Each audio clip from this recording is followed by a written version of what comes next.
Selamat pagi, salam sejahtera bagi kita semua. Saya Ruben Pautan Tambunan, asisten Abling 3 Kebun Torgamba, beserta rekan saya. Saya Irwanta Siombing, asisten Abling 1 Kebun Torgamba.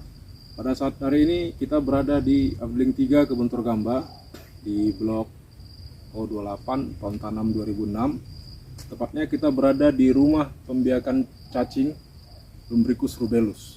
Adapun latar belakang kami melaksanakan inovasi ini adalah pertama karena rata-rata kebun torgamba memiliki jenis tanah ultisol atau potsolik merah kuning, di mana tanah tersebut ciri khasnya adalah kurang kandungan bahan organik, juga unsur hara yang tidak banyak di dalam tanah. Sehingga perusahaan mengambil kebijakan untuk mengaplikasikan janjangan kosong kelapa sawit untuk mensubstitusi unsur hara dan bahan organik ke dalam tanah.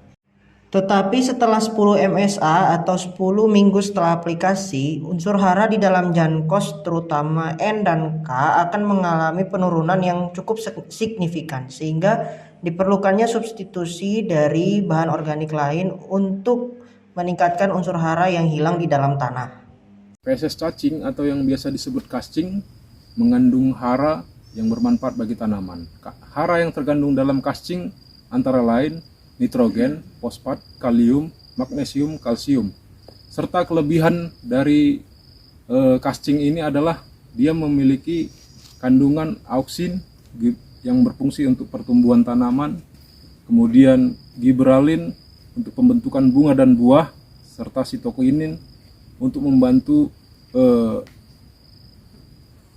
laju reaksi ataupun sebagai katalis dalam tubuh tumbuhan. Jankos yang diaplikasikan pada tanah menghasilkan unsur NPK-Mg yang tinggi sehingga dapat memberikan unsur hara untuk pertumbuhan dan perkembangan tanaman. NPK-Mg pada tankos atau jankos memiliki nilai N 0,41%, P 0,046%, K 1,83% dan Mg atau magnesium 0,14%. Jankos yang dikonsumsi oleh cacing akan menghasilkan kascing yang juga bermanfaat untuk mensubstitusi unsur hara di dalam tanah.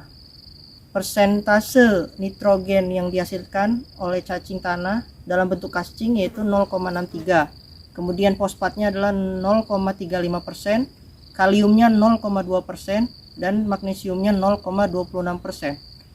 N dan P yang terdapat pada kascing menurut penelitian Mulat lebih tinggi dibandingkan persentase unsur hara jankos, sehingga kascing ini dapat meningkatkan unsur hara di dalam tanah. Selain juga jankos yang memperbaiki sifat kimia biologis dan fisik tanah, juga dapat mensubstitusi unsur hara yang hilang atau tercuci di dalam tanah. Oke, saat ini kita berada di rumah cacing, rumah pembiakan cacing. Di dalam rumah inilah akan dikembangkan atau dibiakkan cacing-cacing Lumbricus rubellus. Jadi di dalam kotak ini kita melakukan budidaya cacing, yaitu dengan menggunakan media janjangan kosong yang sudah berumur minimal 4 bulan. Dalam kotak ini terdapat jankos seberat 10 kilo untuk media pembiakan cacing. Jadi diharapkan dengan pembiakan selama 4 bulan, cacing akan berkembang biak hingga 6 kali lipat. Syaratnya media harus lembab.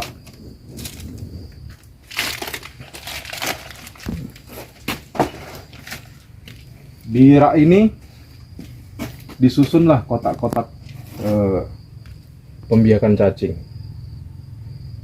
Pemeliharaannya yang perlu diperhatikan adalah menjaga kelembapan media dengan menyiram minimal satu hari sekali. Kemudian penambahan bahan organik apabila serasah-serasah jankosnya sudah habis dimakan cacing. Cacing yang diadaptasikan ke areal tanaman menghasilkan atau tanaman yang memiliki aplikasi jangan kosong kelapa sawit sebanyak 18 kilo per hektar. Adaptasinya dilaksanakan dengan menempatkan cacing pada kotak-kotak seperti ini, yaitu kotak yang berukuran 0,8 kali 0,8 meter. Setiap kotak itu diisi 1 kilo cacing. Jadi dalam 1 hektar ada 18 kotak, masing-masing 1 kilo cacing. Dan kita akan melihat adaptasinya selama 4 bulan. Setelah 4 bulan akan nanti kita lihat perkembangan cacing, yaitu pertambahan jumlah dan pertambahan bobot cacing. Setelah itu baru kemudian cacing bisa kita rilis di gawangan ataupun di titik-titik aplikasi janjangan kosong kelapa sawit. Demikian.